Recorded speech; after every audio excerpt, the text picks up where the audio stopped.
Shalom Bapak Ibu Saudara semuanya. Shalom, selamat pagi. Happy Sunday. Sungguh bersyukur kita hari ini masih diberi kesempatan untuk kita bisa bersama-sama datang ke tempat ini beribadah untuk merayakan ibadah Paskah, untuk merayakan kebangkitan Tuhan Yesus dengan sukacita yang penuh. Boleh dong, coba dicolek dulu kiri kanannya, ucapin dulu selamat hari Paskah.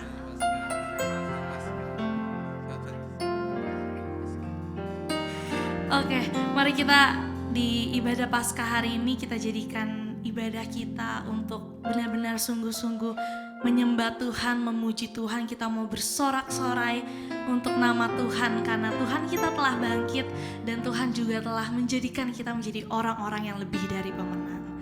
Mari kita satukan hati kita akan berdoa. Tuhan, terima kasih atas kebaikan, atas kasih-Mu Tuhan, atas anugerah yang selalu Engkau berikan kepada setiap kami Bapa. Kami sungguh bersyukur Tuhan atas segalanya Tuhan yang telah Engkau berikan. Dan saat ini Tuhan kami ingin memuji Engkau, kami ingin menyembah nama-Mu, kami ingin meninggikan nama-Mu yang mulia Bapa. Kami yakin Tuhan hadirat-Mu penuh di tempat ini. Terima kasih Tuhan, di dalam nama Tuhan Yesus. Amin. Dalam beberapa waktu ke depan saya akan mengajak Bapak Ibu Saudara untuk kita bisa sama-sama menyembah Tuhan. Kita mau bersyukur sama Tuhan, kita mau mengangkat ucapan syukur kepada Tuhan. Kita mau bilang, Tuhan terima kasih atas kebaikan yang selama ini Engkau berikan kepada kami. Tuhan terima kasih kalau Engkau tidak pernah meninggalkan kami. Tuhan terima kasih atas janji-janji yang telah Engkau tepati, tidak pernah Engkau ingkari Tuhan. Terima kasih Tuhan, terima kasih Bapa. Kami bersyukur.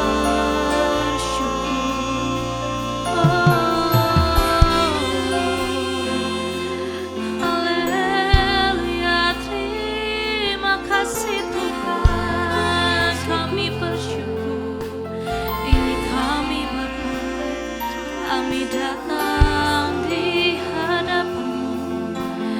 Kami mau menyembah-Mu, kami mau meninggikan Engkau. Terima kasih Yesus, Kau sangat baik, Kau teramat baik Bapa.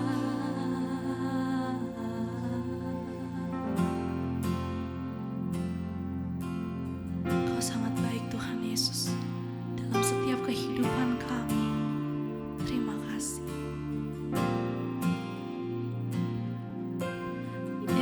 Yesus, Kau sungguh baik.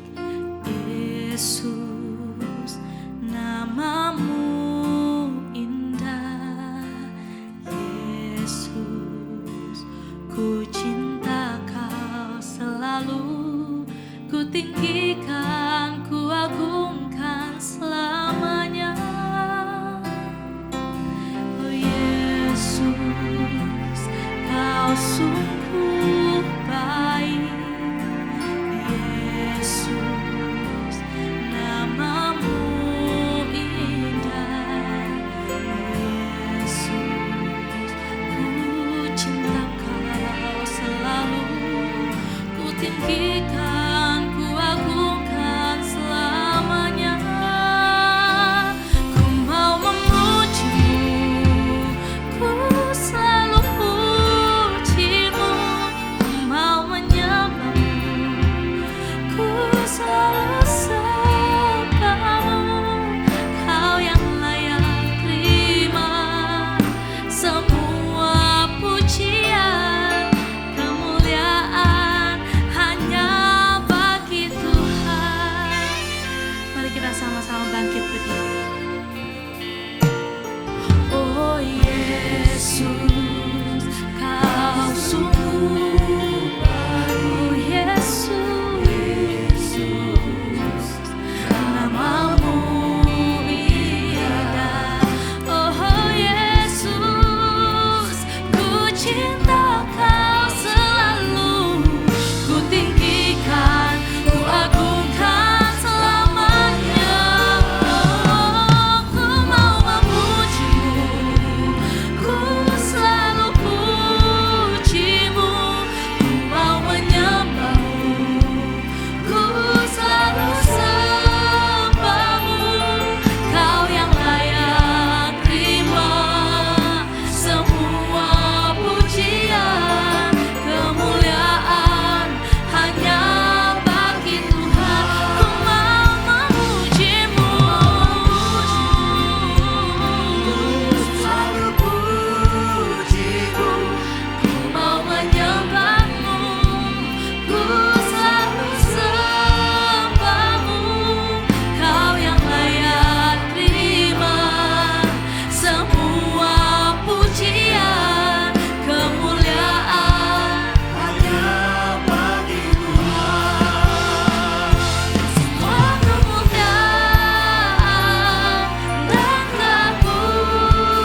puji syukur hanya bagimu Tuhan, sebab Kau yang layak dipuja.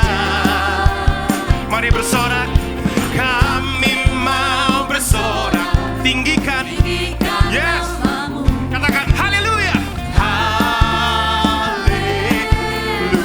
Sekali lagi dari awal, come on.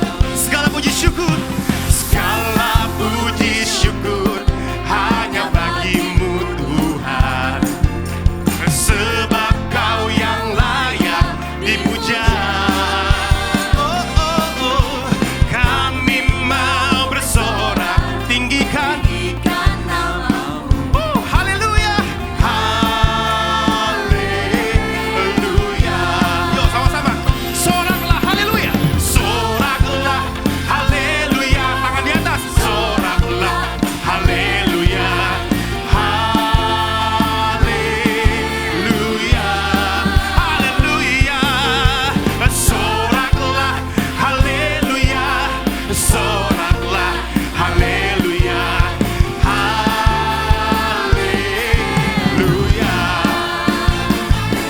Tepuk tangan di atas kepala sama-sama, come on. Yuk dari awal sama-sama, come on. Segala puji syukur hanya bagimu Tuhan, sebab Kau, yes, amin.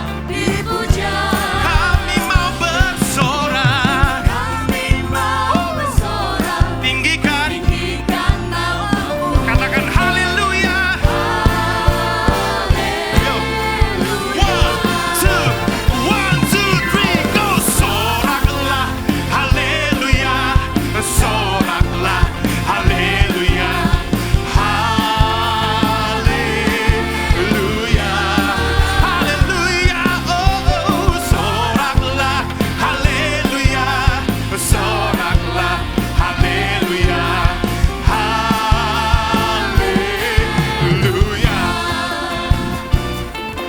Boleh beri salam kanan kiri, katakan Tuhan Yesus bangkit, Tuhan Yesus dahsyat. Come on, 2-3 orang katakan, come on, beri tas kanan kiri. Haleluya. Oh, oh. Oh, lebih semangat lagi, come on. Soraklah haleluya, soraklah haleluya, haleluya, haleluya. Sekali lagi, soraklah haleluya, oh, soraklah haleluya, haleluya.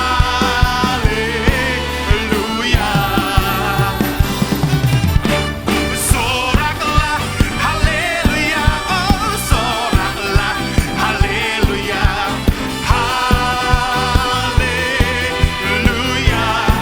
haleluya. Soraklah haleluya, oh, soraklah haleluya, haleluya, haleluya. Come on, haleluya. Sekali lagi katakan haleluya, haleluya,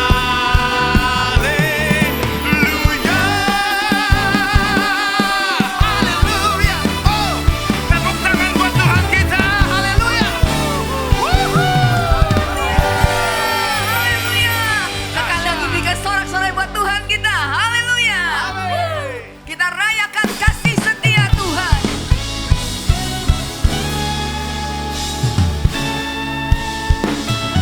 Terima kasih Tuhan buat kebangkitan-Mu, buat pengorbanan-Mu Tuhan. Engkau baik, Engkau luar biasa Tuhan.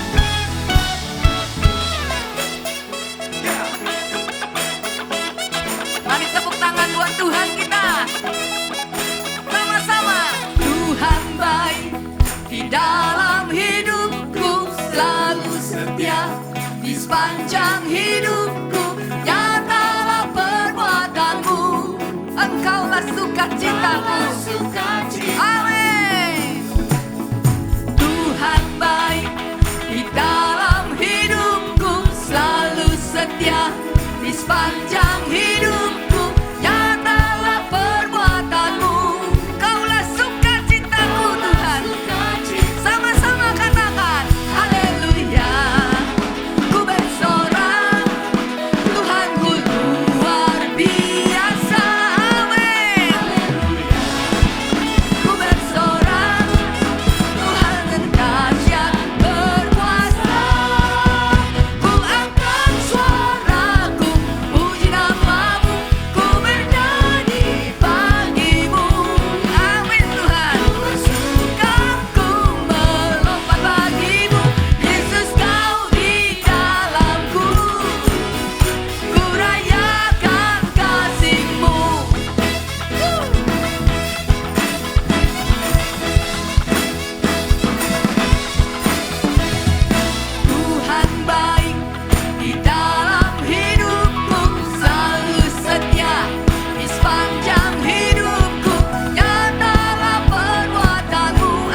kita rayakan terus akan kasih Tuhan di dalam hidup kita.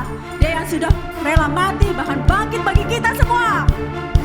Dia adalah Tuhan kita, Raja di atas segala raja. Mari kita bawa pujian kita kepada Tuhan, karena Dia adalah Allah yang layak dipuji dan kita sembah.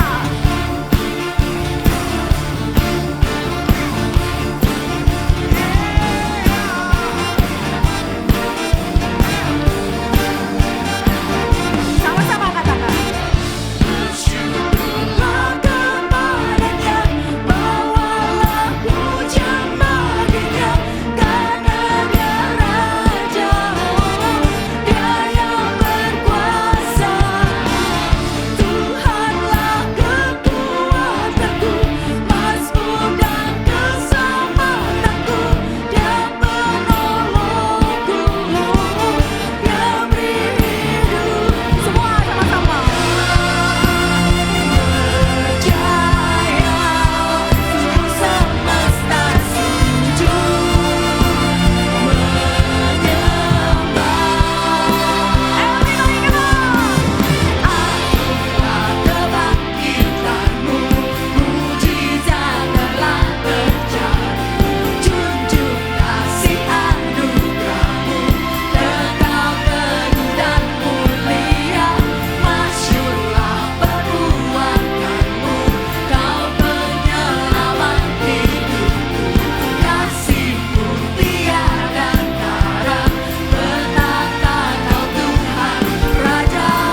Oh, gerakkanlah kekuatan-Mu ya Allah. Tunjukkanlah kuasa-Mu ya Tuhan. Serahkan musuh-Mu, selamatkanlah umat-Mu. Allah dahsyat di tempat kudusnya. Mari bertepuk tangan. Oh, oh. Oh, oh. Oh, oh. Oh, gerakkanlah kekuatan-Mu ya Allah. Tunjukkanlah kuasa-Mu ya Tuhan.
Bapak Ibu Saudara semuanya, akan ada beberapa penekanan dari breaking news yang akan saya sampaikan.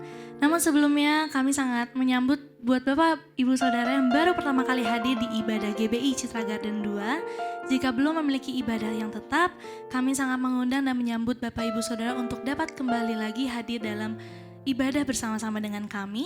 Yang pertama ada ibadah umum 1 dan 2 di jam 7:30 pagi dan jam 10 pagi. Lalu yang akan disertai dengan ibadah abi atau ibadah sekolah minggu di jam 10 pagi. Lalu sorenya ada ibadah RPBI atau ibadah untuk remaja pemuda di jam 3:30 sore. Kami sangat berharap Bapak dan Ibu dapat mendorong anak-anaknya agar dapat mengikuti ibadah-ibadah kategorial yang telah disebutkan. Lalu berikutnya nanti sore ibadah RPBI atau ibadah remaja pemuda juga mengadakan ibadah Paskah yang akan dilaksanakan jam 4:30 sore. Biasanya ibadah RPBI jam 3:30, namun hari ini ibadah Paskah jam 4:30 yang akan dilayani oleh Pastor Brian Hadijaja dengan tema From Tomb to Triumph. Jadi jangan lupa Bapak dan Ibu untuk dapat mendorong anak-anaknya, suruh anaknya ikut untuk ibadah Paskah nanti sore di jam 4:30. Oke, sekian penekanan untuk hari ini. Saya persilakan Bapak Ibu Saudara untuk dapat mempersiapkan persembahan. Jika ada Bapak Ibu Saudara yang belum mendapatkan amplop, boleh melambaikan tangan dan nanti Asyir akan membantu.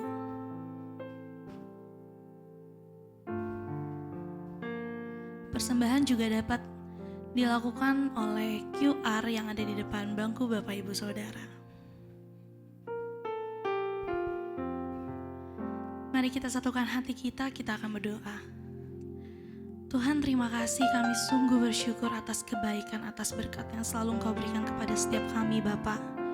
Dan sebentar lagi kami akan memberikan persembahan. Biarlah persembahan ini Tuhan dapat berkenan di hadapan-Mu Tuhan. Kami siap untuk memberikan persembahan di dalam nama Tuhan Yesus. Amin. Silakan Bapak Ibu Saudara bisa memasukkan amplop ke dalam kotak-kotak di kiri dan kanan yang telah disediakan. Tuhan Yesus memberkati.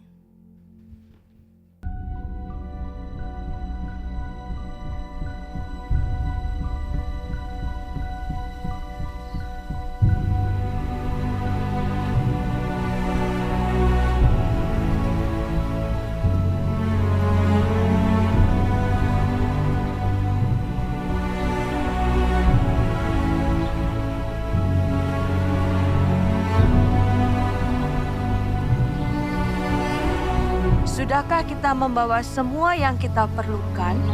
Sepertinya sudah cukup. Siapa yang akan menggulingkan batu itu bagi kita dari pintu kubur? Sebentar lagi kita akan sampai, nanti kita lihat.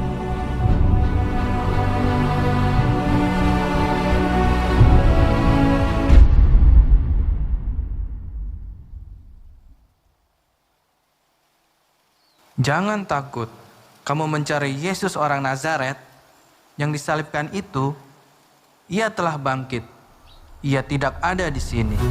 Lihat, inilah tempat mereka membaringkan dia. Tetapi sekarang, pergilah, katakan kepada murid-muridnya dan kepada Petrus, ia mendahului kamu ke Galilea. Di sana kamu akan melihat dia, seperti yang sudah dikatakannya kepada kamu.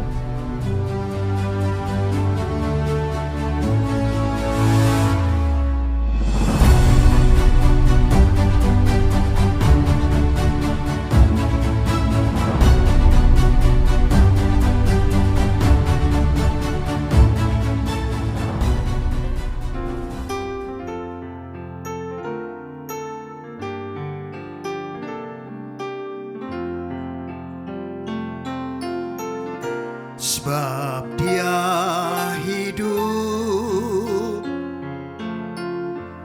ada hari esok. Sebab dia hidup,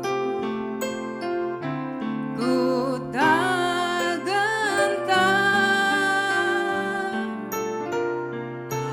karena ku tahu dia pegang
Dia selalu menyertai kita. Karena Yesus hidup, maka layaklah segala suku. Indonesia, semua bangsa patut menyembah Yesus sebagai Tuhan Juru Selamat. Haleluya! Yesus hidup, Yesus hidup. Sebab Dia hidup. Ada hari esok, sebab Dia hidup. Ku tak gentar, karena ku tahu Dia pegang hari esok. Hidup jadi berarti sebab Dia hidup. Hidup jadi berarti. Hidup jadi berarti sebab Dia hidup. Hidup jadi berarti sebab Amin. Dia hidup. Haleluya. Haleluya. Terima kasih Tuhan. Terima kasih untuk kebangkitan-Mu dari kubur, membuktikan bahwa Engkau berkuasa atas hidup kami. Saat ini Tuhan, kami tahu kami mengandalkan Engkau dalam menghadapi segala apapun, karena kami memiliki Tuhan yang hidup, Tuhan yang berkuasa atas hidup kami Tuhan. Terima kasih Tuhan. Saat badai datang menghampiri hidupku Tuhan. Terima kasih.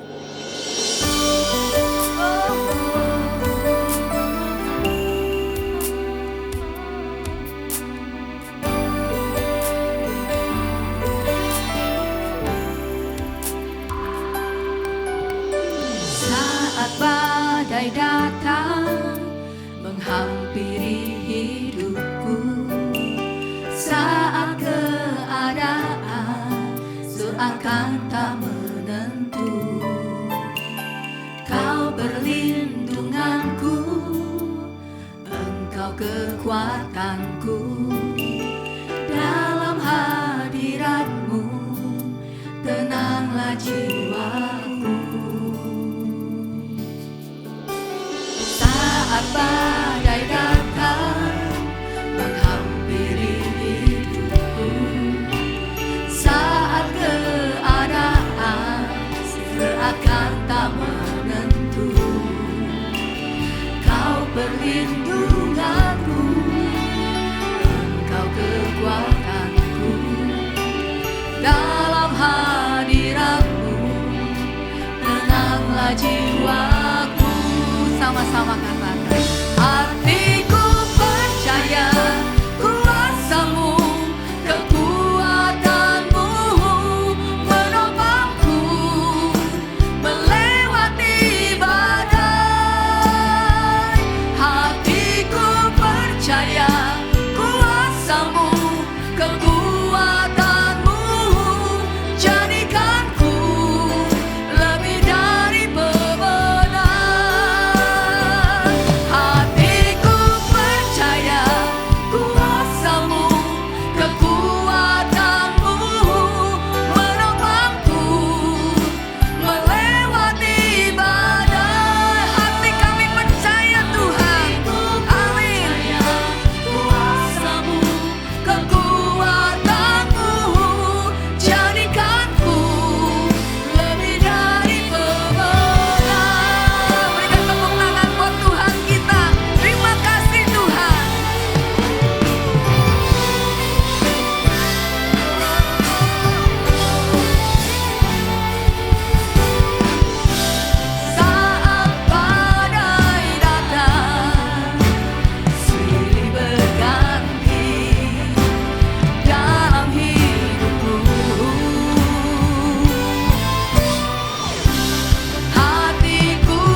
Engkau menjanjikan kami, dan bukan hanya menjanjikan kosong, tetapi janjimu iya dan amin.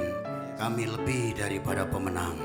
Itulah sebabnya pada saat ini Tuhan, di momen Paskah ini, kami bukan sekedar memperingati tentang kebangkitan-Mu, kemenangan-Mu, tetapi kami mau mengalami kemenangan dalam hidup ini Tuhan. Kemenangan menghadapi setiap badai dalam hidup ini Bapa. Terima kasih Tuhan, terima kasih Engkau berbicara kepada kami, bawa kami untuk semakin mengerti, semakin mendalami akan isi hati Tuhan tentang kemenangan yang mengalahkan dunia ya Bapa. Terpuji-puji namamu, kami siap untuk dengar pesan firman-Mu pada saat ini di dalam nama Yesus Kristus.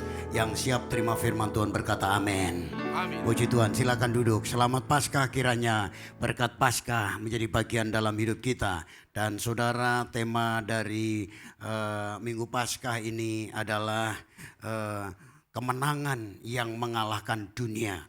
Tapi saudara, saya diberi ayat 1 Yohanes pasal 5 ayat 1 sampai 5. Itu bicara dunia itu apa itu saudara ya. Menang dari apa gitu. Seringkali kita bukan hanya sekedar menang dari kita ngadepin masalah yang berat, kita bisa kasih jalan keluar, bukan sekedar itu saja. Tapi hari ini kita akan belajar secara khusus saudara, kemenangan apa yang bisa mengalahkan dunia. Saya mengajak saudara melihat di dalam 1 Yohanes pasal 5 ayat 1 sampai 5. Ya, saya tadi meminta kepada multimedia untuk menyiapkan ayat ini karena saya tidak menyiapkan ayat itu. Nah, mari saudara simak yang di depan, saya membacakan buat saudara. Firman Tuhan berkata demikian, setiap orang yang percaya, sekali lagi, setiap orang yang percaya bahwa Yesus adalah Kristus, Yesus adalah Mesias, Yesus adalah Raja di dalam hidup kita, Yesus adalah Tuhan yang telah diurapi dan mati di atas kayu salib dan kemudian dia bangkit saudara. Dia lahir dari Allah dan orang-orang yang lahir dari Allah mengasihi dia yang melahirkan. Kita ini lahir baru ketika kita percaya kepada Tuhan. Dan saudara, ketika kita lahir baru, Yesus ada dalam hidup kita, berarti saudara, Yesus yang adalah kasih tinggal di dalam hidup kita. Kita bisa mengasihi saudara, mengasihi Yesus, dikatakan mengasihi juga dia yang lahir daripadanya. Inilah tandanya bahwa kita mengasihi anak-anak Allah, yaitu apabila kita mengasihi Allah serta melakukan perintah-perintahnya. Dahsyat sekali. Inilah kemenangan yang mengalahkan dunia. Berikutnya ayat yang ketiga. Sebab inilah kasih kepada Allah, yaitu bahwa kita menuruti perintah-perintahnya. Perintah-perintahnya itu sangat-sangat berat.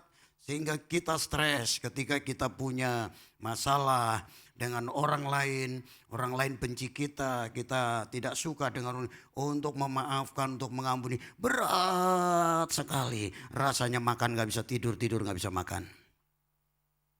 Bukan begitu saudara. Kalau kita orang yang lahir dari Allah bisa melakukan itu. Yang setuju katakan amin. Ini firman Tuhan, tidak berat, sama-sama tidak berat. Sebab semua yang lahir dari Allah mengalahkan dunia. Dan inilah kemenangan yang mengalahkan dunia, ialah iman kita. Dahsyat saudara. Iman bukan hanya sekedar dalam hal kuasa.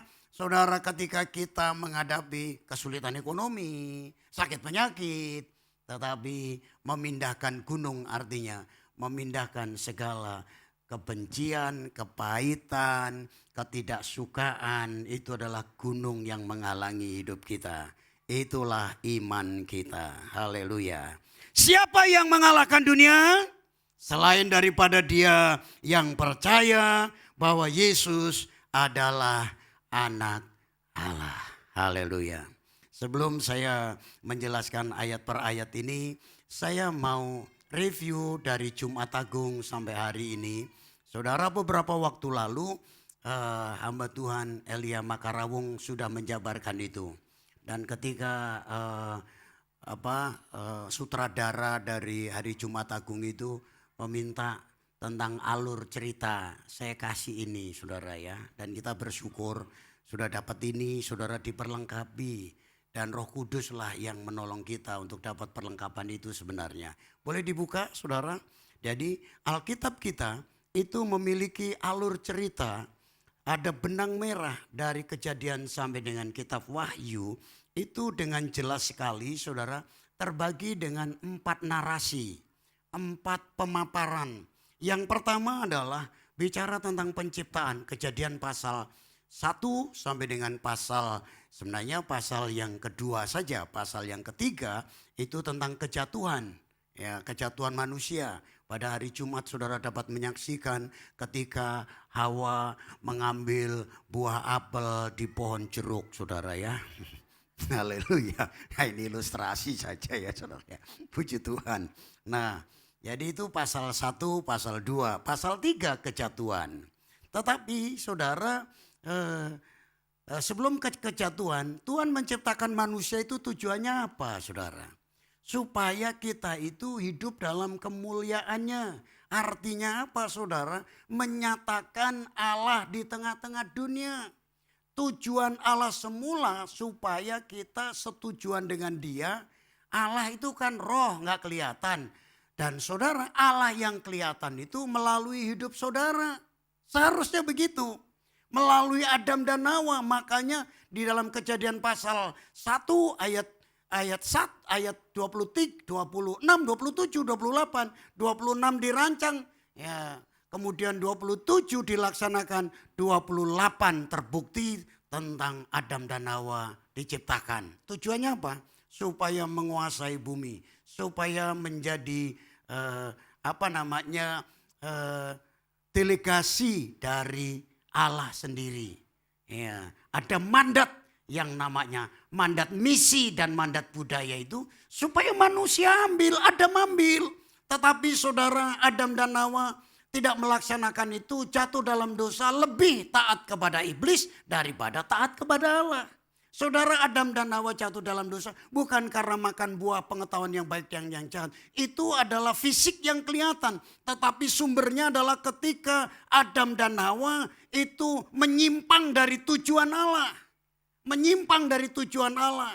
Dia yang namanya mereka memberontak kepada Tuhan. Tidak mau ada dalam payung Tuhan. Tidak mau mengikuti otoritas Tuhan. Makanya saudara Tuhan bilang ketika kamu makan buah ini saat itu juga engkau akan mati. Ada mati.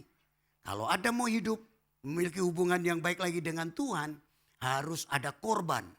Makanya jatuh dalam dosa. Yang ketiga saudara ini bicara tentang penebusan. Sampai Jumat Agung kemarin bicara tentang penebusan. Kenapa Yesus harus mati di atas kayu salib saudara? Kenapa khotbah minggu kemarin Yesus itu takut karena Yesus itu takut untuk tidak mampu menggenapi tugas panggilan yang Bapa utus. Bukankah Allah adalah Allah yang berkuasa, manusia berdosa saudara? Ketika lagi mabuk, ketika lagi melakukan hal yang jahat itu langsung terus malaikat datang ya, kemudian ketok kepalanya itu. Mau bertobat enggak? Itu bertobat saudara. Tuhan bisa lakukan itu. Tapi kenapa harus Yesus mati di atas kayu salib saudara?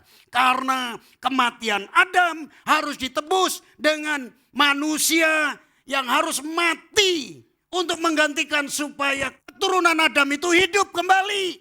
Tetapi di dunia ini tidak ada manusia saudara yang bisa menebus kematian Adam karena semua manusia berdosa. Adam sendiri berdosa, keturunan Adam sendiri juga berdosa. Jadi tidak ada yang sanggup yang harus menebus, menggantikan kematian manusia adalah manusia harus mati juga. Dan manusia yang mati itu ternyata enggak ada karena semua manusia berdosa.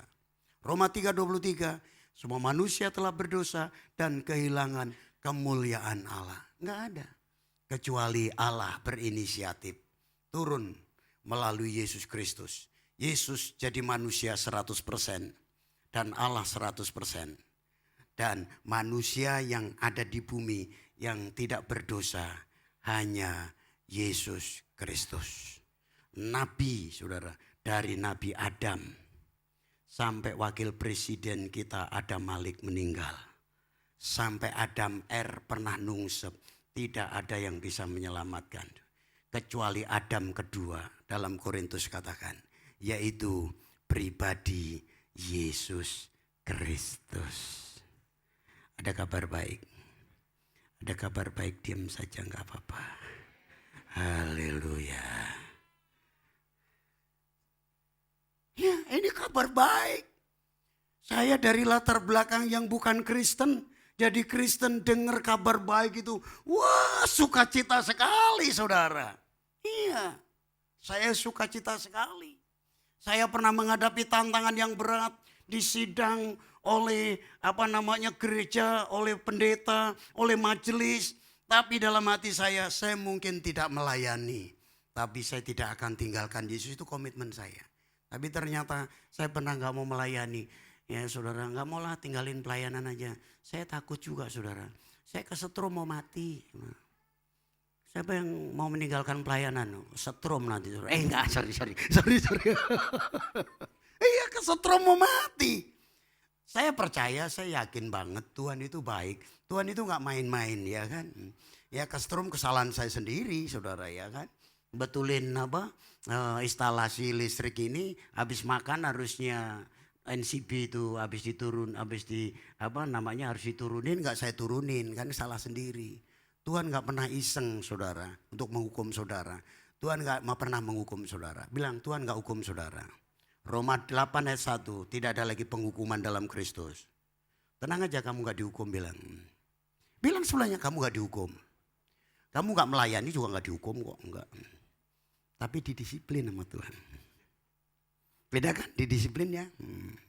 Didisiplin. Supaya apa? Ngerti saudara. Haleluya. Oh kemana-mana. Jadi saudara, itulah penebusan saudara.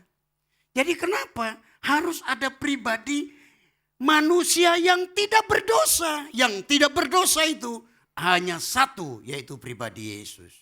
Jadi kenapa itu? Dan dosa, kenapa sih dosa? Karena saudara kita sudah menyimpang keluar dari payung Tuhan. Kita itu udah mati gitu loh. Jadi nggak bisa dengan apapun. Kalau saya dulu punya latar belakang dengan berbuat baik, dengan itu, dengan ini. Nggak sanggup saudara. Kecuali ada pengganti, yaitu Kristus. Itulah sebabnya hari ini saudara, setelah kita ditebus, bagian yang keempat adalah kemuliaan. Sama-sama bilang kemuliaan.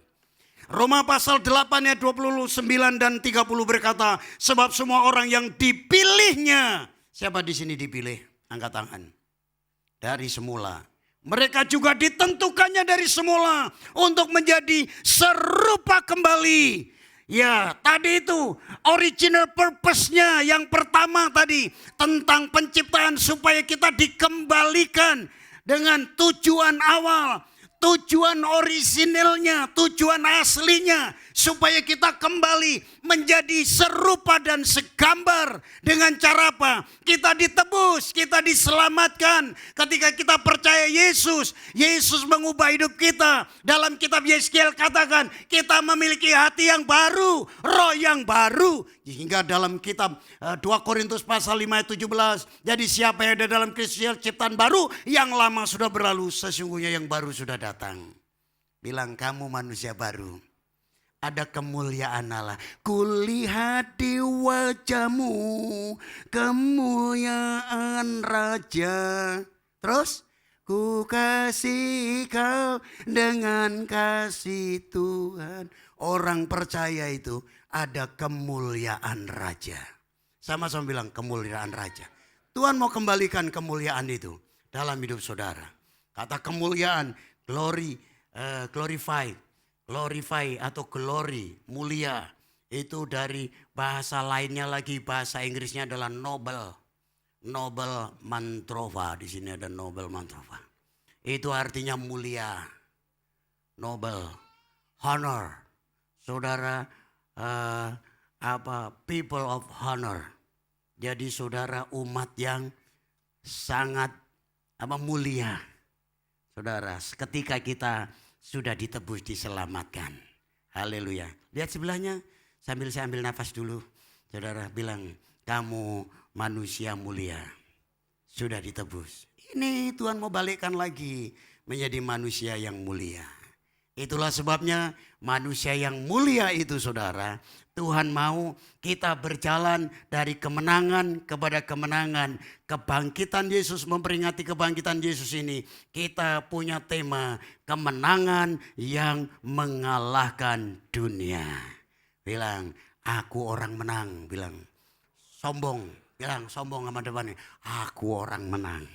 Nanti kita lihat kemenangan dari apa? Dari dunia. Seringkali kita bicara kemenangan dari dunia, saudara, tentang ketakutan, kekhawatiran, tentang apalagi kesusahan. Kita mau bicara secara khusus supaya paradigma kita diubahkan. Bagaimana kita itu memiliki paradigma menang dari mengalahkan dunia. Nah, saya dikasih teks dari 1 Yohanes pasal 5 ayat 1 sampai 5.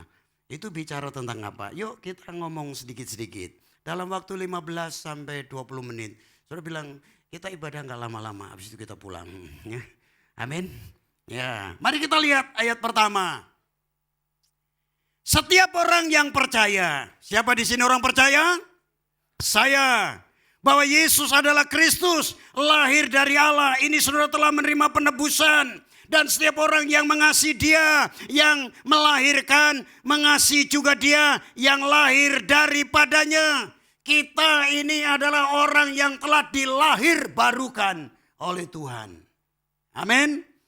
Itulah sebabnya orang yang lahir dari Allah. Beberapa waktu lalu saya bicara kita ini saudara, identiti kita sudah menjadi anak-anak Allah. Have, kita itu Yesus ada dalam hidup kita. Ada Yesus berarti kalau Yesus adalah kasih, God loves, Allah adalah kasih, pribadi Allah adalah pribadi Yesus. Berarti ada dalam hidup ini. Dalam hidup ini ada kasih, sama-sama ada kasih. Coba sambil begini. Jangan kayak kemarin itu ya gini-gini ya, tapi lihat gini nih. Di hatimu ada kasih. Nah, di hati saudara ada kasih. Amin saudara. Ya, nggak apa-apa. Saya saingan sama dia karena suaranya keras. Dia mungkin juga kaget, harusnya tidur gitu ya. Haleluya. Saya suka anak kecil. Jangan rasa terganggu saudara dengan anak kecil. Saya khotbah makin kenceng, anak kecil nangis saya makin kenceng. Tenang saja.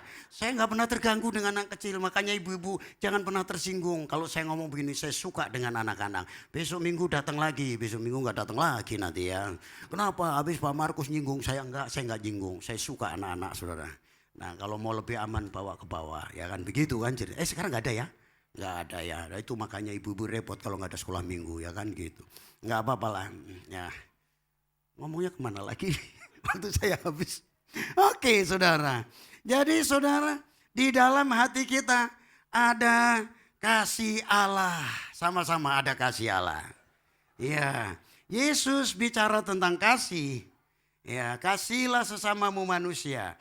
Dalam Matius katakan begitu. Kemudian dia ngomong lagi dalam Yohanes pasal 13 ayat 34. Hendaklah kamu saling mengasihi seperti aku telah mengasihi kamu. Yesus buktikan Yesus telah mengasihi kita. Di dalam Roma pasal yang kelima ayat 8.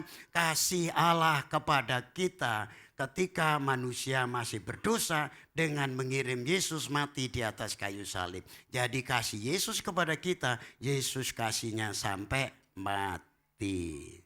Jadi kalau kita mengasihi satu sama lain, seharusnya kalau belum mati, tahu mati artinya? Siapa yang tahu artinya mati?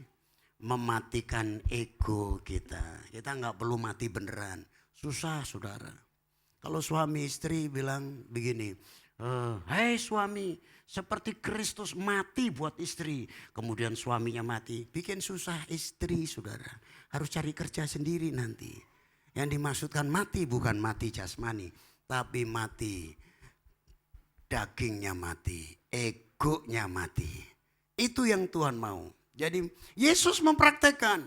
Dan ketika Yesus disalib saudara, 7 perkataan salib, salah satunya dia berkata, ampunilah mereka karena mereka persis tahu apa yang mereka perbuat. Enggak. Sekalipun mereka tidak tahu apa yang mereka perbuat, Yesus mengampuni. Ini teladan buat kita. Jadi saudara, setiap orang percaya Yesus saudara, yang lahir dari Allah, dapat mewujudkan kasih. Sama-sama bilang kasih. Haleluya. Kenapa saudara? Karena kita bisa berbagi kasih.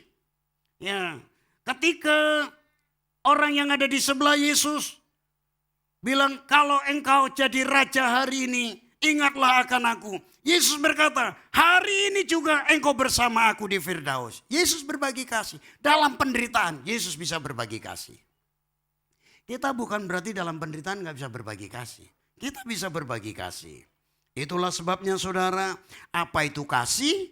Kasih itu adalah bagaimana kita melepaskan kasih Allah yang sudah ada dalam hidup kita lewat sebuah keputusan. Ayat 2, inilah tandanya bahwa kita mengasihi anak-anak Allah, yaitu apabila kita mengasihi Allah serta melakukan perintah-perintahnya, saudara.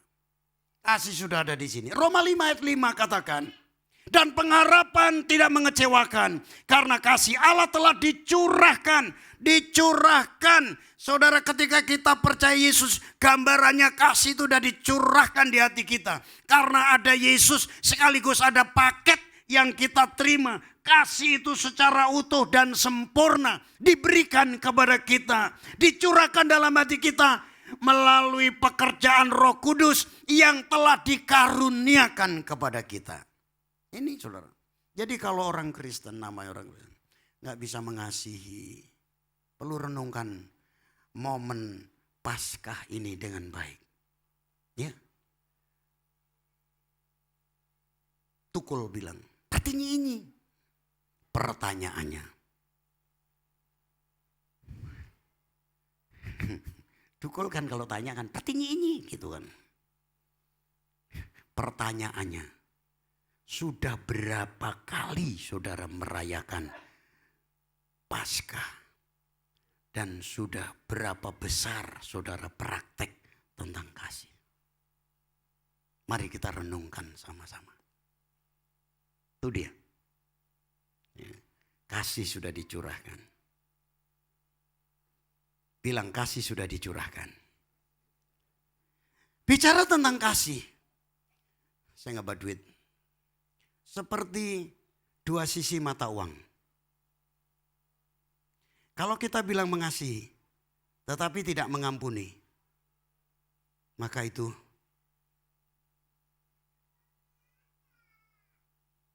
gak sah. Supaya siapa saudara di tempat ini, kalau misalnya gereja ini setiap minggu bagi-bagi duit gitu ya. Cuman saya gak punya duit. Tadi pagi saya dikirimin sama temen ya kan. Hamba Tuhan pakai Rolex gitu ya. Saya ditanya, Pak Markus pakai jam merek apa? Saya bilang mereknya kulit. Saya bilang, gak ada. Lagian saya gak suka pakai jam. Saya ngomong begini, jangan saudara habis saya khotbah langsung nanti salam tempel, Pak tolong ini buat beli jam. Aduh gak enak. Saya bukan orang yang begitu. Bukan orang yang begitu. Saya malah gak enak. Ya. Lain kali saya gak akan khotbah begini lagi. Itu saudara. Ya. Intinya itu saudara, dia pakai ini. Nah kalau pendetanya pakai Rolex gitu ya saudara ya. Tiap minggu saudara dikasih jam, pulang gereja dikasih jam. Namanya Casio, dikasih orang. Saya pernah pakai jam Casio saudara. Dikasih orang beneran, mereknya Casio. Dan ketika waktu saya pakai itu saya senang sekali. Tapi waktu di Kalimantan, ada hamba Tuhan itu setiap mau istirahat lihat jam. Nanti Pak kita istirahat jam sekian nanti balik lagi ya. Terus HP-nya itu HP butut. Tuhan ngomong di hati saya. Kasih itu jammu copot, kasih dia biar gak lihat-lihat HP. Ya saya kasih itu jam Casio. Karena dikasih orang ya saya kasih orang juga. Pulang ditanya sama istri. Pak itu kayaknya pakai jam kemarin jamnya mana tak kasih. Lu kok dikasih lu? Mereknya saja Casio kok. Gitu loh. Jadi gampang aja. Bawa Alkitab Inggris Indonesia King James Version. Saya kan orang ngomong bahasa Inggris itu paling hehe itu artinya nggak ngerti saudara saya. Ya. Saya bawa Alkitab ini. Di belakang saya colek-colek orang Malaysia bahasa Indonesianya ini. Ini Alkitab bagus banget loh. Di tempat kami nggak ada. Oh, pastor mau nggak? Oh mau, saya kasih. Pulang saya nggak bawa Alkitab. Ditanya sama ibu. Alkitab yang baru beli mana? Tak kasih orang. Ini Bu, Alkitab baru beli kok dikasih. Lah iya Tuhan suruh kok. Tuhan suruh saya kasih saudara. Ya. Tapi saya punya HP ini Tuhan gak suruh kasih saudara. Jangan berharap. Ya. Jadi saudara, yang namanya kasih itu seperti dua sisi mata uang, kasih dan pengampunan. Kalau kita mengasihi berarti kita mengampuni. Kalau kita mengampuni berarti ada kasih. Di mana apa ayatnya? 1 Korintus 13 ayat yang kelima. Dan kasih tidak menyimpan kesalahan orang lain. Berarti mengampuni. 1 Korintus 13 ayat 5. Di situ bicara tentang kasih. Kasih adalah dua sisi mata uang. Ada pengampunan, ada kasih. Orang yang mengampuni adalah orang yang mengasihi. Itulah yang dinamakan kemenangan yang mengalahkan dunia. Dunia berkata bahwa kalau kamu disakiti, balas sakiti. Kalau kamu dibenci, balas dibenci. Tetapi kemenangan yang mengalahkan dunia adalah iman kita. Dunia ini kita harus kalahkan dengan kasih dan pengampunan. Yang setuju katakan amin. Haleluya. Itu yang dimaksudkan ayat ini. Dan saudara, itu antara kasih dan pengampunan seperti dua sisi mata uang. Jangan sekali-sekali saudara tidak mengampuni. Kalau saudara bilang saudara punya kasih, saudara orang Kristen tapi saudara tidak mengampuni, saudara itu namanya bohong besar. Saya tadi pagi cerita, ini cerita udah lama dan saudara udah tahu. Ada beberapa yang belum tahu. Saudara, dulu tahun 88 saya pergi ke Kalimantan naik kapal Jakarta, Surabaya semalam, Surabaya kemudian Ujung Pandang semalam, dari Ujung Pandang baru ke Balikpapan. Jadi saya mau ke Kalimantan, berarti 3 hari 3 malam. Waktu kami dengan istri bulan madu, saya punya cita-cita nanti bulan madu naik kapal. Bener naik kapal, cuman waktu itu enggak spesifik. Naik kapalnya saudara kelas 4. Kami ada 8 orang, istri saya di sana 8 orang. Saya bilang, saya pengantin baru, boleh enggak geser gantian? Enggak bisa. Aduh, kasihan deh lu. Jadi saudara, waktu pertama kali saya pergi naik kapal itu, bukan kelas 1, bukan kelas 2, bukan kelas 3, bukan kelas 4, kelas ekonomi. Jadi kalau mau makan ngantri seperti di penjara itu loh saudara. Lagian itu yang kasih makan itu langsung ambil cedok, cetek, langsung suruh geser lagi. Dan tiap hari makan kangkung sama itu ikan cakalang saudara. Wah sampai Betul. Nah saudara, dulu kapal kayak begitu, kurang bagus. Ada bagus tapi mahal. Nah kokinya suka masak. Dan ini saudara sebuah kapal yang ditumpangi oleh penjajah. Tentara-tentaranya itu sedang menjajah satu wilayah. Ini kisah nyata saya modifikasi. Kokinya itu dipekerjakan untuk masak. Dan saudara selalu dikerjain oleh tentara-tentara ini. Bayangkan saya pernah tinggal di kapal itu, kalau itu panas sekali saudara. Itu tidur di dak begitu, di dek begitu. Kemudian ada yang rokok, ada yang teriak-teriak, ada yang aduh pusing kepala saudara. Ya, jadi nggak enak lah. Nah, kokinya kan di dapur masak pasti keringetan apa. Tiap hari, tiap sore dia pengen mandi. Saudara, ambil air pun juga susah. Waktu ambil air saudara, baru ambil ambil sabun, ambil ini, balik lagi. Embernya sudah nggak ada. Dikerjain ini sama tentara. Ternyata saudara, ya, embernya itu ditaruh di atas pintu. Atas pintu kamar mandi. Kemudian embernya diikat pakai tali. Dan kalau pintunya dibuka, airnya tumpah. Maka ketika dia buka, tumpahlah air itu ke koki ini saudara. Dan itu tiap hari dikerjain begitu saudara. Tapi herannya saudara, koki ini gak pernah bales. Kenapa nggak pernah balas? Ya takutlah dia yang namanya budak. Ya, tiap hari dikerjain. Satu saat saudara dari orang-orang yang ngerjain ini saudara sadar. Dia bilang, ini koki saya kerjain tiap hari, kok baik ya. Dia tetap masakin saya. Ya, dan makanannya makin enak katanya. Makanannya makin enak. Satu hari ini orang-orang yang ngerjain koki ini panggil koki. Sini dong, kenapa? Saya heran katanya. Kamu itu saya jahatin tapi kok berbuat baik. Kamu masakin saya terus gak pernah lat. Pagi, siang, malam gak pernah lat.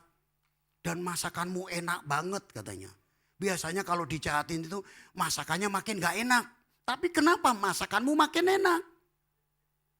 Terus kemudian dia bilang, aku minta maaf ya. Kalau aku terlalu sering ngerjain kamu. Kamu hampir gak mandi.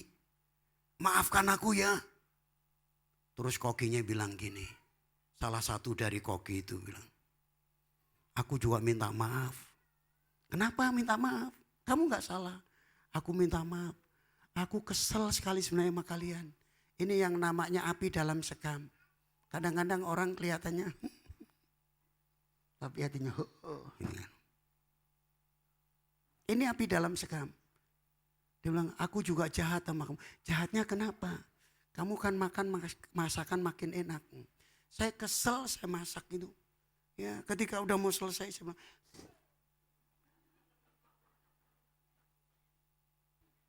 dikasih apa? Makanya gurih loh saudara.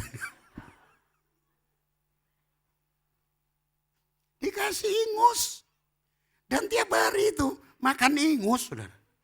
Jahat. Ternyata sama-sama jahat. Ini yang disebut saudara bahwa api dalam sekam. Dia tidak mengampuni sebenarnya. Semakin kita tidak mengampuni, maka saudara akan semakin kepahitan. Dan semakin saudara tidak mengampuni, saudara akan menghakimi. Saudara bukan hakim. Memang ada, ini kecuali Parlin di sekolah, kuliah, hukum ya. Tapi kan dia jadi pengacara bukan hakim. Ya. Saudara bukan jadi hakim. Kita nggak jadi hakim buat saudara kita. Tapi orang yang tidak mengampuni. Dua hal yang dia pasti ada dalam kepahitan dan penghakiman. Saudara kalau nggak ngampuni saya, saudara pasti akan ada penghakiman dan kepahitan. Markus khotbah di depan, sok lucu, padahal kelakuannya nggak benar. Nah itu penghakiman. Kalau saudara nggak mengampuni saya, saudara menghakimi saya. Apa itu? W.L. Singer di depan, padahal kelakuannya nggak benar semuanya. Penghakiman. Kalau engkau tidak mengampuni itu adalah sebuah penghakiman. Apa itu? Apa itulah? Apa itu? Rajin ke gereja. Ya. Rajin ke gereja. Doa datang. Itu bapak-bapak. Di WBI juga datang. Sekolah minggu juga datang. Kelakuannya nggak benar. Penghakiman. Hati-hati. Kalau kita tidak mengampuni. Maka yang terjadi adalah penghakiman dan kepahitan. Orang yang punya kepahitan dan penghakiman. Saudara, mengampuni itu berarti membersihkan, melepaskan ingatan buruk yang ada di sini. Dilepasin. Tapi kalau saudara tidak mengampuni, berarti saudara menyimpan ingatan buruk jadi sampah. Makanya banyak orang yang sakit. 75-90% orang sakit itu bukan hanya disebabkan oleh virus, tetapi disebabkan oleh karena kepahitan. Hati-hati. Perlu dilepas. Apa yang saudara simpan lama-lama jadi milikmu. Saudara pinjem barang, kalau saudara nggak pulang-pulangin, saudara bilang itu punya siapa? Lama-lama saudara bilang ini milikku, padahal barang pinjaman. Ya kan? Semua yang saudara jadi pegang terus itu jadi milikmu. Kita mau memiliki kasih yang sempurna dari Tuhan. Amin. Bilang sebelahnya, rasanya khotbahnya kurang nyaman buat saya. Aku gelisah udah pengen pulang nih kayaknya. Wow saudara, ini justru membawa kedewasaan dalam hidup saudara. Jangan saudara cuma pikir, iman yang mengalahkan dunia. Oh, aku punya bisnis jadi sukses. Gak salah, Tuhan memang udah siapin itu bonus semuanya. Gak masalah. Oh, saya ngadepin persoalan yang berat, saya bisa jalan keluar. No problem, itu memang yang Tuhan sediakan. Tapi yang paling utama mengalahkan dunia adalah bagaimana kita tidak sama dengan dunia. Dunia dendam, kita bukan orang pendendam. Amin. Dunia kepahitan, kita tidak kepahitan. Ibu-ibu lagi suaminya lagi sontoloyo cari wanita lain. Ibu-ibu yang lain bilang gini, Jeng masih muda Jeng, masih banyak pria yang berduit, mendingan kawin lagi. Itu dunia. Ya, itu nasihat dunia. Tapi yang mengalahkan dunia, bertahan, Tuhan bisa ubahkan. Kalau tidak bisa ubahkan, paling tidak punya kesaksian hidup bahwa dalam menghadapi tantangan tetap kuat di dalam Tuhan. Ya, haleluyanya gak kenceng gak apa-apa ya kan. Memang kurang enak, ini makan pil pahit. Yang berikutnya saudara, kita mengampuni dengan iman. Yang terakhir, ayo maju ke depan. Waktu saya tinggal 5 menit, ayo maju ke depan. Kita mengampuni dengan iman. Tadi firman Tuhan katakan, sebab semua yang lahir dari Allah mengalahkan dunia. Dan inilah kemenangan yang mengalahkan dunia adalah iman kita. Iman kita yang mengalahkan dunia. Jadi mengampuni, mengasihi dengan iman. Mengasihi, mengampuni dengan iman. Lukas pasal 17 ayat 1 sampai dengan ayat yang ke-6. Saudara, ketika Tuhan Yesus bersama dengan murid-muridnya. Ya, Tuhan Yesus kasih pengajaran, banyak hal saudara. Kemudian ayat yang keempat saja saya bacakan. Bahkan jikalau ia berbuat dosa terhadap engkau 7 kali sehari, dan 7 kali ia kembali kepadamu dan berkata, aku menyesal, engkau harus mengampuni dia. Tuh, 7 kali dalam sehari. Dalam masalah yang sama. Gimana gak bosan? Dunia bilang apa? 1 kali saya ampuni. 2 kali ya oke lah. Oke. 3 kali tidak ada maaf bagimu. Itu dunia. Tapi firman Tuhan mengajarkan. Kalau dia balik 7 kali juga kita mengampuni. Ayat yang ke-6. Ayat yang ke-5. Rasul-rasul bilang begini. Lalu kata rasul-rasul itu kepada Tuhan, kalau gitu tambahkan iman kami, aku gak mampu. Tambahkan iman kami. Gak ngerti rasul-rasul ini. Ayat yang ke-6 makanya bilang begini. Tuhan menjawab. Jawab Tuhan. Jikalau sekiranya kamu mempunyai iman sebesar biji sesawi saja, kamu dapat berkata kepada pohon ara ini, terbantunlah engkau dan tertanamlah dia dalam laut, dan ia akan taat kepadamu. Jadi iman apa di sini? Iman biji sesawi untuk mengampuni. Beberapa waktu lalu saya khotbah tentang Matius pasal 17 ayat 20. Iman sebesar biji sesawi, kuasa mendatangkan kesembuhan. Kuasa untuk mendatangkan mujizat. Tapi ini juga mujizat. Saudara bisa mengampuni karena ada iman sebesar biji sesawi. Jadi gak perlu ditambah lagi. Cukup. Bilang sebenarnya Yesus cukup bagimu. Seandainya. Sekali lagi. Seandainya. Kamu itu cuma punya iman sekecil ini. Tapi iman itu adalah iman yang berkualitas. Itulah iman Yesus. No problem. Itu dapat memindahkan pohon tadi tercabut dan kemudian dipindah, ditanam lagi. Kalau dalam Matius dikatakan gunung bisa pindah. Iman sebesar biji sawi. Dalam hidupmu ada Yesus, ada kemuliaan Yesus. Bilang ada kemuliaan Yesus. Berarti bisa mengampuni. Mengampuni dengan iman ini artinya. Dengan kuasa iman Yesus di dalam hidup kita. Gak perlu ditambah-tambah lagi. Cukup iman Yesus. Haleluya. Bilang semuanya haleluya. Itulah sebabnya ketika kita bisa lakukan itu. Poin yang keempat tadi dibilang bahwa kemuliaan saudara, ada kemuliaan dalam hidup saudara. Orang lihat, wah bener-bener nih, ini noble woman, noble man ini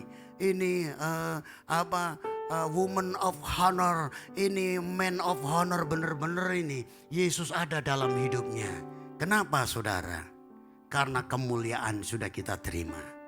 Saudara dimuliakan artinya bukan terus, oh saya dimuliakan, petentang dimuliakan. Tadi ada yang bilang, Pak Marco cocok jadi pejabat. Oh enggak, pakai songkokan saudara.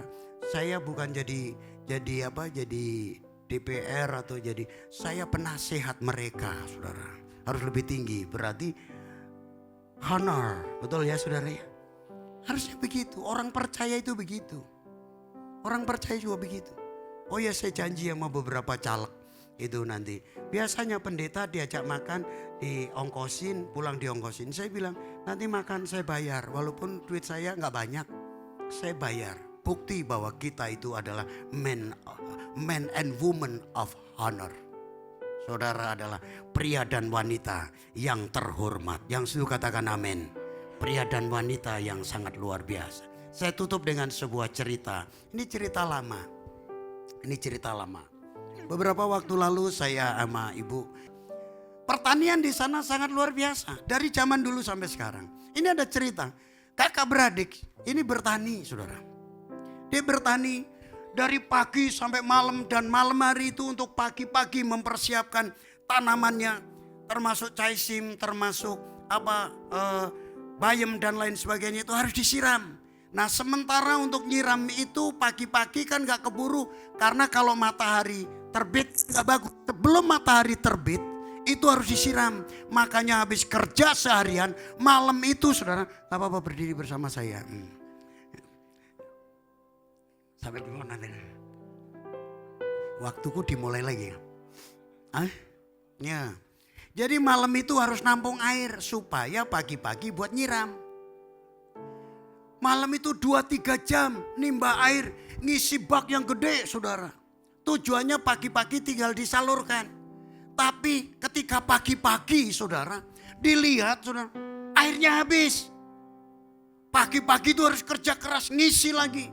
Besok lagi malamnya diisi, paginya habis juga. Waduh bingung, ini gak ada yang bocor. Dicek semuanya gak ada yang bocor, tapi kok air habis. 2 orang ini dapat hikmat. Malam-malam setelah ngisi, kira-kira jam 3, jam 2, jam 3. Kan rumahnya dari bilik saudara, gubuk.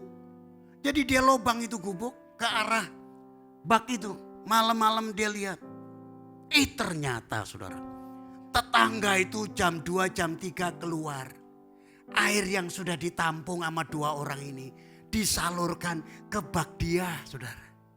2 orang ini bilang gini, kurang ekor jangan kurang ajar ya. Ini orang susah-susah nimba air dia tinggal minta air.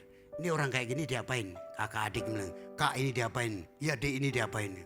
Udah kita tangkap basah aja. Artinya ditangkap terus dicemplungin air kan basah. Sudah ditangkap basah. Bukan begitu. Tapi 2 orang ini bilang ini, udah biarin dah. Kita besok kita pergi ke pendeta kita. Kita tanya sama Pak Pendeta. Kira-kira orang model kayak begini ini diapain? Pergilah dia ke pendeta. Tanya sama pendeta. Kami punya persoalan Pak Pendeta. Gini. Ceritakan tetangga itu memang kurang ajar. Ya saya nampung air diambil terus. Pendeta itu kasih tahu. Kalau kamu nimba air, jangan bak kamu sendiri yang diisi. Bak dia juga diisi. Ini nasihat apa ini? Dia bilang ini nasihat apa ini? Ngisi bak sendiri ada udah capek, apalagi ngisi bak tetangga. Pulang mereka. Ini nasihat gak bener nih, gak masuk akal. Itulah saudara yang dikatakan kemenangan yang mengalahkan dunia. Dunia berkata Kalau dia jahat, balas jahat. Kalau dia curang, balas curang. Kalau dia ngambil air, ya gebukin aja dia, tangkep basah aja. Itu dunia. Tapi hamba Tuhan itu nyaranin, isi aja bak itu. Sambil saudara kesel juga diisi bak itu. Saudara tetangga itu kaget. Pagi-pagi kok ini ada 2 bak penuh, bakku juga penuh, bak dia penuh. Ini air dari mana kok penuh? Dia juga nggak ngomong apa-apa sama tetangganya ini. Pakai aja air. Besok lagi penuh lagi. Ini bak kok penuh. Tapi Tuhan berbicara loh di hatinya, saudara. Lama-lama ini bak kok sore kosong, malam pagi kok penuh. Ada apa? Gantian, saudara. Dia punya gubuk itu. Dia lobangin itu dindingnya. Gantian dia ngintip. Oh, diisi sama 2 orang itu. Paginya pura-pura gak tahu masih, saudara. Biasalah, orang yang nyakiti kita itu kadang-kadang pura-pura gak tahu, saudara.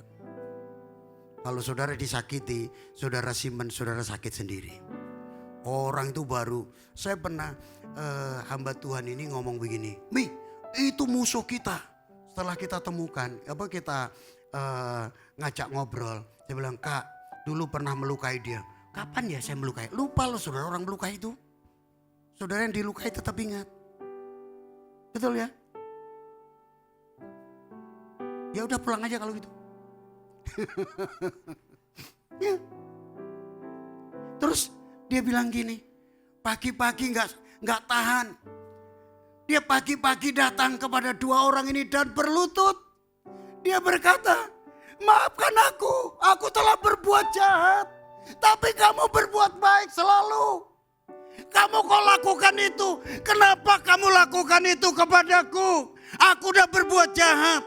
2 orang ini ngomong, aku anak Tuhan Yesus. Aku anak Tuhan Yesus. Itulah kemuliaan. Itulah kemuliaan. Yesus akan terlihat dalam hidup saudara ketika kita mempraktekkan kebenaran firman Tuhan. Dia nangis. Kok anak Tuhan Yesus? Tuhan Yesus itu barang apa? Kamu mau tahu siapa Tuhan Yesus? Aku pengen tahu. Hari Minggu ikut saya ketemu Pak Pendeta. Pendeta ikut saya. Singkat cerita, dia percaya kepada Tuhan. Haleluya. Kemuliaan itu akan dikembalikan dan bahkan ada pada kita. Cuman masalahnya kita mau menerima kemuliaan itu apa tidak.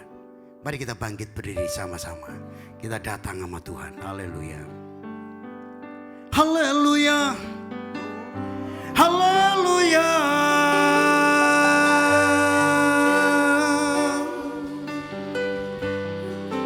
Kami bersyukur. Kami bersyukur ada kemuliaan Tuhan dalam hidupmu. Kemuliaan yang ada di dalam singgasana telah turun melalui kematian Yesus dan dia bangkit. Dan kemuliaan itu ada di dalam hidup saudara. Kemuliaan itu ketika engkau menang atas dunia ini. Dan ketika orang berkata, siapakah saudara sebenarnya? Aku anak Yesus. Mau tahu siapa Yesus? Perkenalkan Yesus dalam hidup saudara. Ketika kita tidak pernah mempraktekkan nilai ini, orang akan bilang, orang Kristen sama saja, pendeta sama saja, pelayan Tuhan sama saja. Berarti kita tidak punya kemuliaan yang Tuhan taruh dalam hidup kita. Hari ini, di momen Paskah ini, kita betul-betul kemenangan yang mengalahkan dunia. Kita ada kemuliaan yang ada di dalam hidup kita. Kita tunjukkan kepada dunia. Dan bahkan ketika kita berjalan sebagai bisnismen, rumah tangga, di dunia marketplace, kita berjalan dari kemuliaan kepada kemuliaan. Artinya hidup kita jadi berkat bagi banyak orang. Kami bersyukur, kami menyembah-Mu. Haleluya. Haleluya. Haleluya.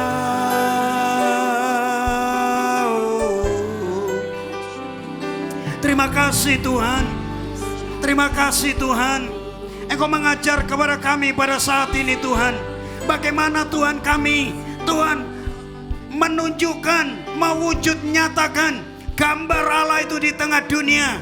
Karena kami telah diselamatkan, kami anak-anak-Mu, mengasihi, memiliki iman untuk mengalahkan dunia itu, yaitu kasih yang ada di dalam hidup ini Tuhan.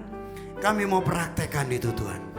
Kami tidak mau Tuhan menjadi orang-orang yang terus menyimpan kesalahan, terus menyimpan kepahitan, menyimpan penghakiman dalam hidup ini. Kami mau menerima, mengalami kemuliaan yang daripada Tuhan. Kami bersyukur, kami bersyukur. Haleluya. Siapa di antara saudara yang pada pagi hari menjelang siang hari ini engkau berkata, aku mau menyatakan kemuliaan karena aku sudah ditebus, aku sudah diselamatkan. Mari kita komitmen di hadapan Tuhan. Angkat tangan kananmu tinggi-tinggi di hadapan Tuhan. Ya, haleluya. Taruh tangan kiri saudara di atas dadamu dan berkata, Tuhan, ini aku Tuhan. Oh. Andaikan aku lakukan yang mulia. Haleluya, terima kasih Tuhan. Jika tanpa kasih cinta hamba tak berguna. Ajarilah kami bahasa cinta-Mu agar kami dekat padamu ya Tuhanku. Ajarilah kami bahasa cinta-Mu agar kami dekat padamu. Andaikan aku pahami Haleluya, terima kasih. bahasa semua hanyalah bahasa cinta. Kunci tiap hati, ajarilah kami bahasa cinta-Mu agar kami dekat padamu ya Tuhanku. Ajarilah kami bahasa cinta-Mu agar kami dekat padamu.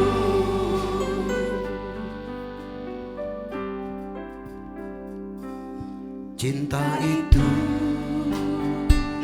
lemah lembut, sabar sederhana. Cinta itu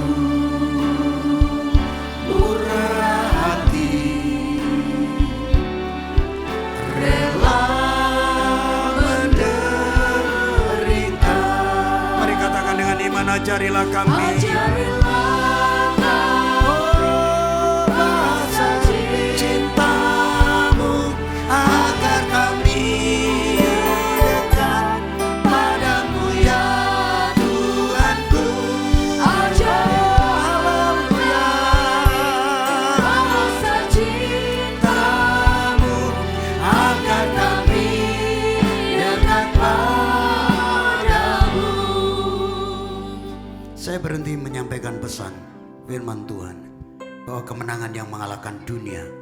Selain saudara, dunia adalah ketakutan, dunia adalah masalah-masalah hidup. Tapi dunia yang dimaksudkan adalah orang-orang yang tidak memiliki pengampunan, orang-orang yang saling membalas, orang-orang yang saling mendendam, dan bahkan pertengkaran terjadi, saling membunuh dan sebagainya. Karena sesuatu yang tidak mereka miliki. Itulah dunia. Tetapi saudara adalah orang-orang percaya Tuhan yang sanggup mengalahkan dunia. Saudara adalah orang-orang yang lebih daripada pemenang.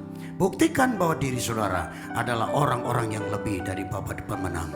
Sehingga orang akan melihat bahwa ada kemuliaan Allah dalam hidupmu. Ada Yesus dalam hidupmu. Ketika engkau berkata, aku anak Yesus, dia akan berkata, aku pengen percaya Yesus. Aku pengen mengikut Yesus. Karena kemuliaan itu ada dalam hidup saudara. Mari sekali lagi angkat dua tanganmu. Saudara, saya mau berdoa buat saudara. Engkau yang membuka hati, engkau yang rasa haus dan lapar akan kebenaran ini, dan saudara berkata, jadikan aku Tuhan berkat. Jadikan aku benar-benar kemuliaan itu nampak dimanapun aku berada Tuhan. Aku betul-betul mencerminkan Kristus di tengah dunia ini. Karena dunia ini tidak akan pernah melihat Kristus secara fisik, tapi Kristus dilihat lewat hidup saya. Pakailah Tuhan hidupku Tuhan. Mari sama-sama katakan, pakailah hidupku Tuhan. Untuk menyatakan kemuliaan-Mu, untuk menyatakan gambar-Mu di dunia ini, di dalam nama Yesus Kristus. Bapak berkati setiap anak-Mu di tempat ini. Kami percaya Tuhan, mereka di momen Paskah ini terlalu banyak pergumulan-pergumulan kecil-kecil dalam hidup mereka. Tapi ketika mereka mulai melihat bahwa tangan Tuhan bekerja dalam hidup mereka, dalam pekerjaan mereka, dalam usaha mereka, apapun yang mereka kerjakan, dan mereka mengerti tentang perkara yang lebih besar yang Tuhan sediakan dalam hidup mereka, saudara, engkau akan dapat jalan keluar apapun yang kau hadapi, karena engkau mencerminkan Kristus di dalam kehidupan saudara. Di dalam nama Yesus Kristus, kiranya saudara dikuatkan, diteguhkan, kiranya saudara menjadi pribadi yang semakin bertumbuh dewasa. Orang melihat hidup saudara memancarkan cahaya kemuliaan Kristus dimanapun engkau berada. Di dalam nama Tuhan Yesus, engkau sehat, kuat, diberkati Tuhan luar biasa. Engkau terima di dalam nama Yesus Kristus. Dan sekarang arahkan hatimu kepada Tuhan. Serah engkau menadahkan tangan. Anugerah, damai sejahtera Bapa Surgawi, kasih karunia dari Tuhan Yesus Kristus, penyertaan Roh Kudus turun atas hidup saudara dari sekarang sampai selama-lamanya. Yang percaya diberkati bersama-sama berkata amin. Selamat Paskah, selamat siang. Tuhan Yesus memberkati kita semua. Haleluya. Happy Sunday. Selamat hari Minggu. Selamat Paskah semuanya.